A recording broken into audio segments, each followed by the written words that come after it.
ఏ శుభకార్యానికైనా శుభారంభం. కానీ ఊర్మిళ గారు మీ వైఫ్ ఆవిడ టాస్క్ మాస్టర్ అంట కదా. అసలు మీరు కన్న కళని మీకంటే ఎక్కువగా కొంచెం ఎక్కువగానే డ్రీమ్ చేసేసి దాన్ని ఎట్లాగైనా సాకారం చేయాలని కంకణం కట్టుకున్నాను. తను ప్రాక్టికల్గా ఎలా చేయొచ్చు అన్నది తనకు తెలుసు, నాకు తెలియదు. Okay. And she has that initiative ఉంది, ఒక ముందంజ వేయగలదు, పీపుల్ చేత పని చేయించగలదు. She can extract work. Okay.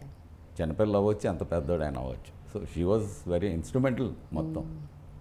అసలు మీకు ఫిల్మ్ మేకింగ్ తెలుసా అండి? నేర్చుకున్నారా? ఎందుకంటే మీరు, నాకు తెలిసి నేను అబ్జర్వ్ చేస్తే మీ career till you made a film, you never made a film. అంటే కనీసం మీరు ఒక ఎవరి దగ్గర పని చేయటం అలా కూడా ఏమి చేయలేదు. అసిస్టెంట్గా కూడా అసిస్టెంట్ కూడా చేయలేదు. అసలు సెట్స్కి కూడా వెళ్తాం రేరు. ఎప్పుడైనా 1-2 సార్లు సెట్స్కి వెళ్ళానేమో, ఏదో ఫ్రెండ్స్ ఉన్నారంటే.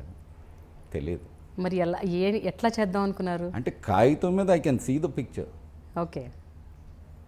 I can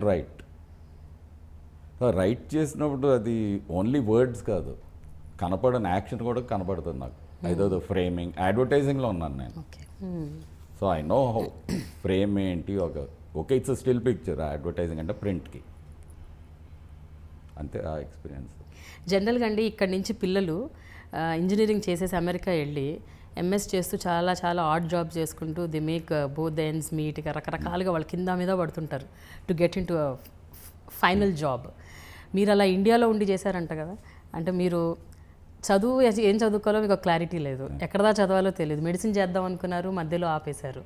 then BA English, I mean there lot of things that happen in your life at that point of time. అసలు ఏం జరిగింది గంగరాజు గారు? మీ చదువు సంగతి చెప్పండి.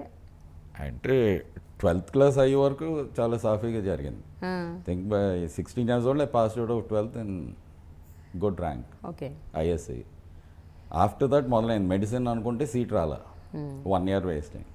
తర్వాత ఇంకేదో ఒకటి చేయాలని BA ఫస్ట్ ఇయర్ జాయిన్ అయ్యాను. మళ్ళీ ఆ కాలేజ్ నుంచి తీసేసారు, మళ్ళీ 1 year గ్యాప్. కాలేజ్ తీసేసారా? ఏదో యాజిటేషన్ ఏదో ఉంటే నేను స్పీచ్ ఏదో ఇచ్చాను. ఓకే. మీరు లోయలా కాలేజ్ విజయవాడ. ఓకే. సార్ నేనేదో లీడర్ అనుకుని, నేను అసలు ఫాలోవర్ని కూడా కాదు, తీసారు. అలా గ్యాప్ వచ్చి ఇంకా I was doing some job as a sales rep. Okay. For a cigarette company, going around every shop in East Godavari selling cigarettes. Then ఊరిన side no you have to study అని మేడ్ అ ప్రామిస్. సో ప్రైవేట్గా BA రాశాను. I got a good rank. I got MA English university admission వచ్చింది. Okay. So finished MA. అంటే degree రాకముందే మీకు పెళ్ళి అయిపోయింది?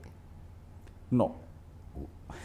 ఊర్మిళ అంటే I knew her for 7 or 8 years before marriage. Okay. Okay. పెళ్ళయింది I think MA first year అయిపోయాక. So degree అలా డిస్కంటిన్యూ చేసి మళ్ళీ చేశారు, మళ్ళీ MA చేశారు. ఈ మధ్యలో మళ్ళీ రకరకాల పనులు చేశారండి?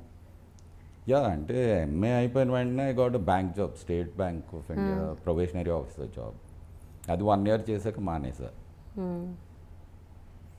I knew I didn't want to do that all my life. అంటే అందులో నేను పెద్ద రాణించను, నాకు కళ లేదు to be a good banker. Plus bore కూడా. సో వచ్చేసి ఏం చేయాలంటే some friends were starting an ad agency. Ad agency అంటే తెలియదు అంతకుముందు, I never been inside an ad agency. Okay నేను జాయిన్ అవుతాను. ఓకే. అయిపోయింది. So for 5 years in that ad agency, copy రైటర్గా అండ్ క్రియేటివ్ డైరెక్టర్, విజువలైజర్గా. దాని తర్వాత గ్రీటింగ్ కార్డ్స్, దాని తర్వాత సినిమా. కానీ జనరల్గా ఆ ఏజ్ కుర్రాళ్ళల్లో ఉండే కన్ఫ్యూషన్స్ మీకు ఉన్నాయి, కానీ మీకు కొంచెం ఎక్కువ పాళ్ళల్లో ఉన్నట్టుగా అనిపిస్తుంది నాకు. అంటే ఏం చేయాలి, అసలు ఎటువైపు వెళ్ళాలి అని ఒక క్లారిటీ లేకపోవడం. కాకపోతే మీరు హైలీ క్రియేటివ్ అని విన్నాను నేను. Even at that point of age ఏదో ఒక సృజనాత్మకంగా ఏదో చెయ్యాలి.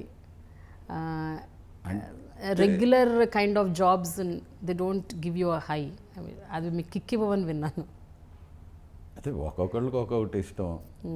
నాకు ఐ థాట్ బోర్ కొట్టేస్తుంది ఏదైనా చూసిందే చూస్తే. I want something new.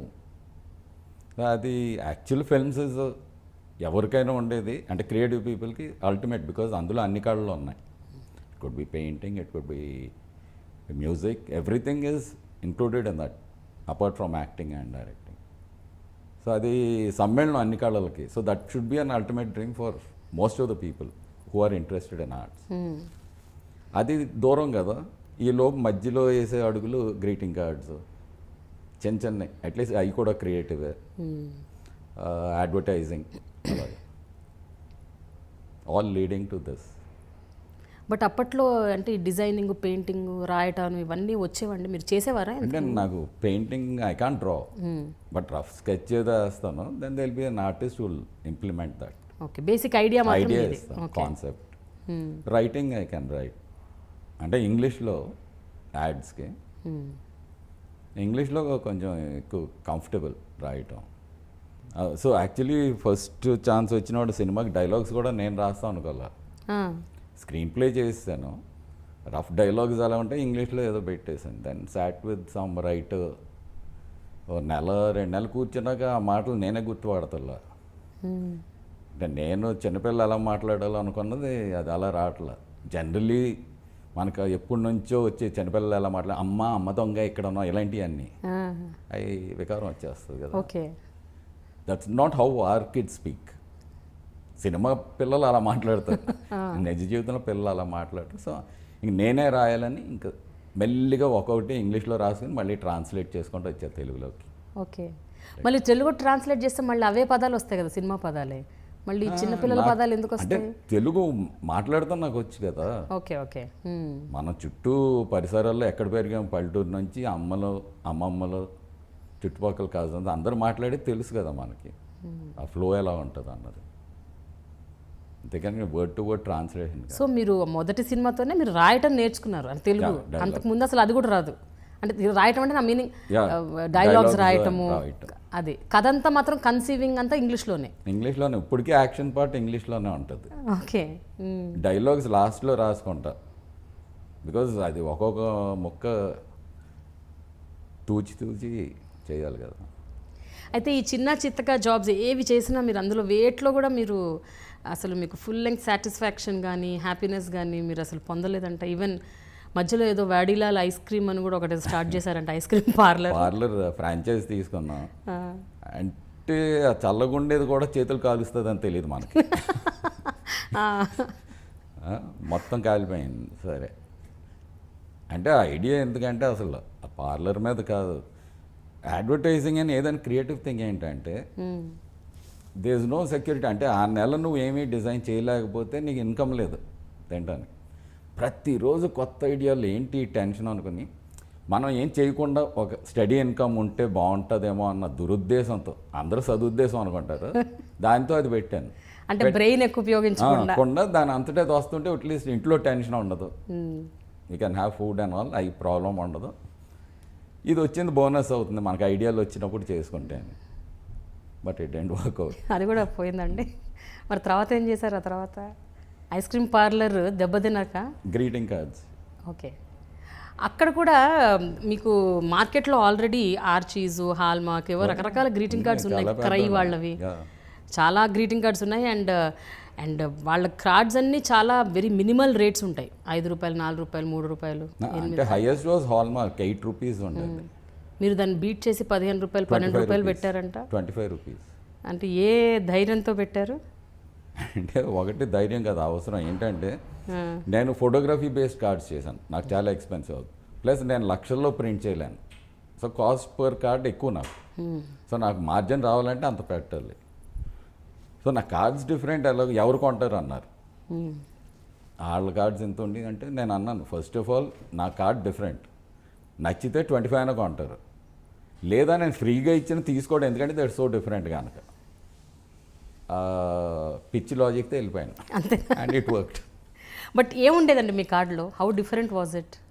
అంటే అప్పుడు గ్రీటింగ్ కార్డ్స్ మామూలుగా పైన ఏదో బొమ్మ ఉంటుంది, లోపల తెరిస్తే బ్లాంక్ పేజ్లో ఒక 2 సెంటెన్స్ ఎంత పోయంలాగా ఉంటుంది. నేనన్నా పిక్చర్ పెడితే it should be double spread photograph. I was using photography, రిచ్గా ఉండాలని, మామూలు పెయింటింగ్ కాకుండా. అది తెరిచినప్పుడు డబుల్ స్ప్రెడ్ కదా, ఎంత చూస్తాం, డబుల్ సైజ్. సో తెరిచిన వెంటనే ఒక ఇంపాక్ట్ కొట్టాలి వాళ్ళకి. తెరిచిన వెంటనే బ్లాంక్ ఉంటే ఉంది, లైఫ్లో ఎప్పుడు చిన్న సర్ప్రైజ్ అనుకుంది రావాలి కదా, ఆ కాన్సెప్ట్తో మొదలు పెట్టాను. Okay, so the picture was inside the card. బయట కాదు, బయట కాదు. బయట ఏముండేది మరి? బయట మామూలు చిన్న పిక్చర్ ఏదో ఏదో చిన్నది ఉంటుంది అండ్ లీడింగ్ సెంటెన్స్ ఒకటి ఉంటుంది, పంచ్ లైన్ పిక్చర్ లోపల ఉంటుంది. ఓకే, సో అట్లా ఫ్రంట్ కవర్లో మాత్రం ఓన్లీ టీజర్ ఉండేది, లోపల పిక్చర్ ఉండేది. ఎగ్జాక్ట్లీ. Okay okay. గంగరాజ్ గారు మీకు రాజమౌళి గారా రిలేటివ్ లేకపోతే రమా గారా? రమా మీకు ఏమవుతారు? రమ వాళ్ళి మా పిన్ కూతురు, అంటే mother sisters daughters. Own sister. Sister. Okay. So ఈరోజు రాజమౌళి గారు ప్రపంచం అంతా గర్వించదగ్గ ఒక స్థితిలో ఉన్నారు ప్రస్తుతం. బాహుబలి ఇప్పుడు not just state or national range, అది ఇంటర్నేషనల్ లెవెల్కి వెళ్ళిపోయింది. చాలామంది film makers are turning towards మన స్టేట్ దట్ ఇలా ఇంత గొప్ప దర్శకుడు మనకున్నారు అని. మీరు హౌ డు యూ ఫీల్ అండి being a family member and also a director? Feel very nice. What more? మేమందరం we all feel nice, but you must be feeling కొంచెం ఎక్కువ. అవునండి, ఆ మీటర్ ఏంటి చెప్పండి. బట్ అదే మామూలుగా అంటే ఒకటి, ఫస్ట్ ఆఫ్ ఆల్ ఒక బ్రహ్మాండమైన ఫిల్మ్ చూస్తే having watched a film you are very happy and you are happy not only for the film that such a film maker is there, అది స్పీల్బర్గ్ కావచ్చు ఎవరైనా. రెండోది అది ఇండియన్ ఫిల్మ్ అయితే భారతీయుడిగా ఇంకొంచెం. మూడోది అది తెలుగు వాడై తెలుగు సినిమాకి అది వచ్చిందంటే ఇంకా ఎక్కువ, ఉగాదిలాగా. ఇంకా తెలుగువాడే కాదు, నీ ఊరోడైతే కొంత ఉంటుంది ఇంకొంచెం, ఇన్స్టెడ్ ఆఫ్ ఆ జిల్లా కాకుండా. ఇంకా మీ ఇంట్లో మీ రిలేటివ్ అంటే ఎలా ఉంటుంది? డెఫినెట్లీ. చూసారండి బాహుబలి? చూసాను. What is it that you really admire or like in Rajamouli garu? Rajamouli గారు యాజ్ అ ఫిల్మ్ మేకర్, ఇందాక మీరు ఒక మాట చెప్పారు, ఆ మాట నుంచి నాకు ఒకటి స్ఫురించింది. అంటే ఒక వ్యక్తి మనం సినిమా తీస్తే మనం ఆ సినిమాని చూడాలి అని. సో మనం చూసినప్పుడే మనం ఒక మంచి దర్శకులు అవుతాం. మనకు అది రాయటం రాకపోవచ్చు, స్క్రీన్ ప్లే రాకపోవచ్చు, ఏది రాకపోవచ్చు, బట్ మనం ఏదైతే కలగన్నామో అది చూపిస్తే చాలని. అంటే he is willing to put in that work, effort and he has the vision. Magnificent vision, ఈ లెవెల్లో ఈ స్పాన్, దానికి is willing to put in the necessary effort also. అందుకని అది ఇంచుమించు తను అనుకున్నట్టు వస్తుంది. నేను చాలామంది అంత ఎఫర్ట్ పెట్టాం వారు అనుకున్న దానికి, ఆర్ కేపబిలిటీ కూడా ఉండకపోవచ్చు విజువలైజింగ్గా.